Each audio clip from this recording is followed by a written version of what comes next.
at the end of recording the album, there was like, I was gonna fly to England because my grandpa was sick. I mean, I had to fly in there anyways, but we had like 2 or 3 days left, you know, and he ended up passing away.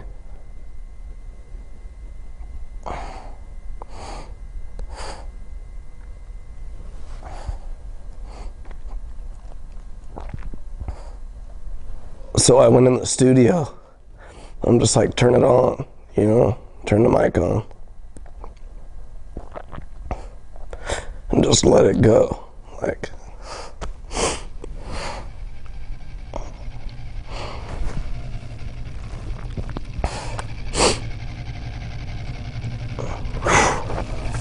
That's the shit that was the screaming in the beginning of the album, you know.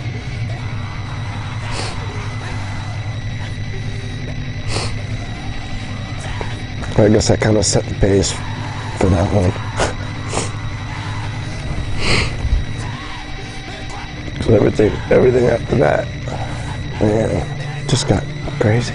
I think to understand the Iowa record and the Iowa cycle, you need to know what happened on the first record and the first record cycle, just to have a reference point on what we went through. The record cycle for the first record was horrifying. New band, trying to make it. Just imagine yourself and 8 other people being shoved into one tour bus, taken all over the world, literally drug all over the world, with no money, no cell phone, no computers, fighting just to stay alive, hiding whatever alcohol you could find in your bunk to make sure that you got some. You know, when the whole band on the rider gets one 12-pack of beer for 9 guys. It was war. It was war with food. It was war with everything. And the shows were war, especially. You couldn't sit around. You didn't want to be that guy. You had to go as hard as you could all the time. And the music made it a lot easier to do that. Obviously, there were certain times, though, when we were sick, hungry, tired, didn't want to play, but we always did, and we always did it absolutely as hard as possible. And then you start getting noticed, and then the record label starts coming around, seeing the shows, and at this point, at least for myself, I didn't know if we were a big band, if we were, you know, just a flash in the pan. And all of a sudden, some more attention and more little cool things started to happen in our lives, and getting to go to places that we never would be able to get to go before. Meeting certain people, you're like, whoa, that person wants to see our band. That's, you know, that's pretty crazy. And there was this builds up to this record label kid in Europe. I guarantee he's not working for the industry anymore. He came up to me and he was like, man, if all we got to do for this next record is write 3 Wait and Bleeds, and, you know, everything's going to be great, you know. And I was just like, what? Like, this is what's coming at us the whole time too. Now the money and everything's starting to come in, and people are like, wow, this band is really going to do it. So we better hurry up and get the cash out of them before it ends. Because who would think a 9-person band's ever going to stick together? And so I think that's where the Iowa hate and the Iowa angst comes from, is from everybody wanting us to do exactly what we didn't want to do. So therefore, we just threw up the big middle finger in the air and made Iowa. Iowa, to me, what I represent in vision is that it was going to be the darkest I could become without being arrested, locked up, divorced, have my kids taken away from me, abandoned, any of those sort of philosophies that will go with making real art.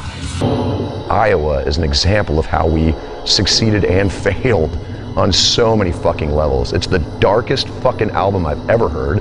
It's gross, it's thick, it's brutal, it's heavy as shit. It's the fucking, like, it's the only album I've ever heard where you can wear it like a skin. You can wear it like fucking clothes. You put them on like fucking hunting boots. It's disgustingly fucking heavy and dark, and everything that we were feeling and everything that we were doing went into that album. I mean, every chemical, every fucking drop of every insane thing that we were feeling and hurting about went into that album. It's to this day the darkest period of my fucking life, and if I hadn't been able to go there, it would not sound nearly as real or as visceral as it was supposed to. Paulie was just unassuming. He was so fucking gifted musically that, I mean, even the subtle stuff, like, I remember, it was on Metabolic, I remember we were working on it and something just wasn't sounding right to Paulie. And he suggested maybe just moving it a half a step, just this one little piece in the music, moving it half a step down. And it gave it such a different balance, a different vibe.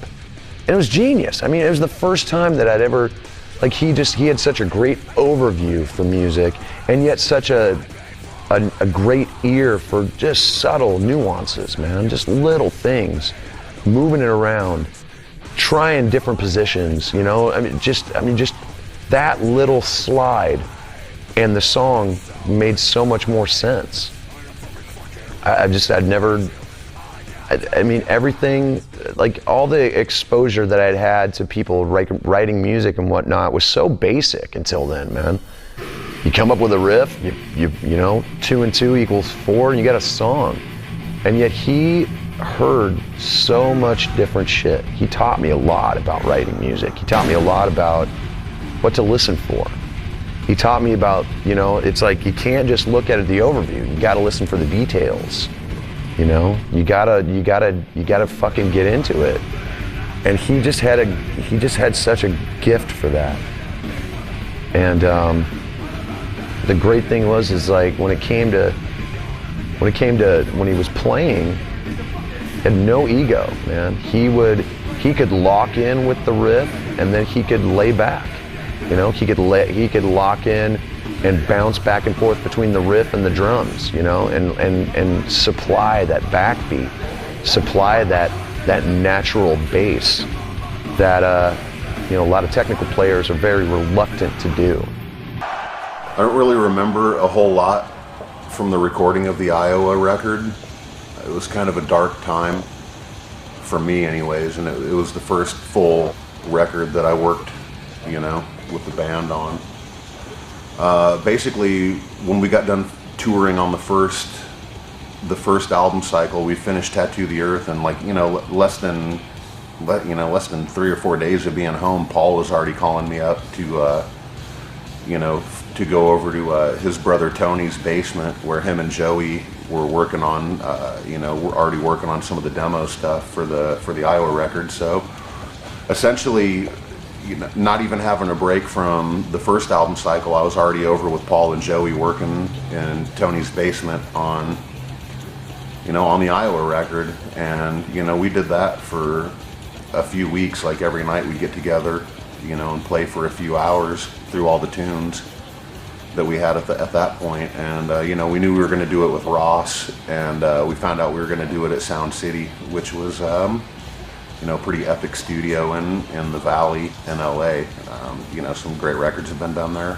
I was shacked up with Chris. We were splitting a place, and you know, it was fun. I had my Xbox set up, and when I wasn't playing guitar or doing any of that shit, I was, you know, partying, because that's what we were doing at the time. To me, like, the biggest thing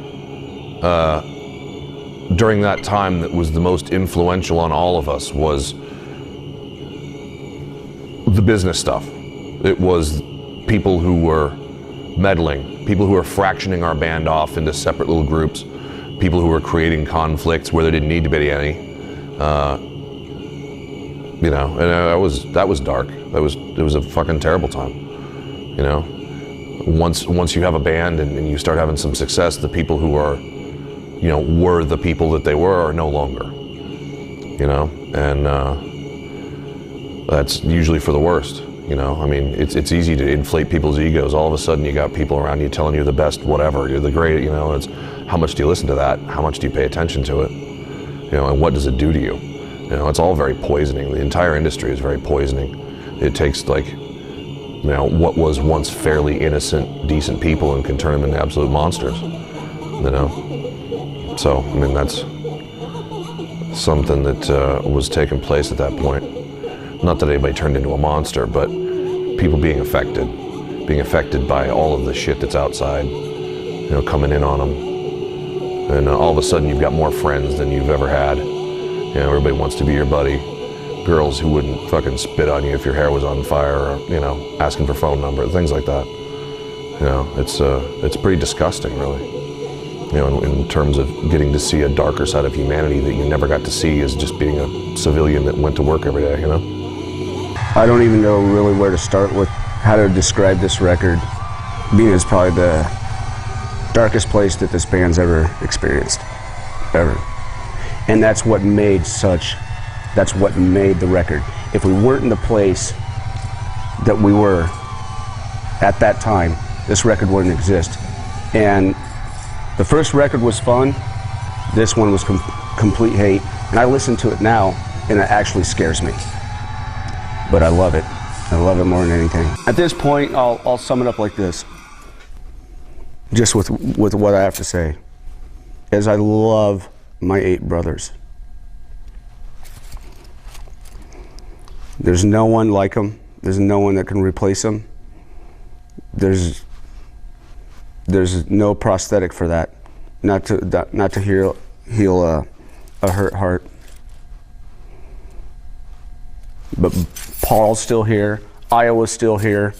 It's all here, and we're forging ahead. We're going on tour, and like, Iowa will live on forever. It's one of the, actually, I will say it, it's the heaviest and best metal record of all time. Done.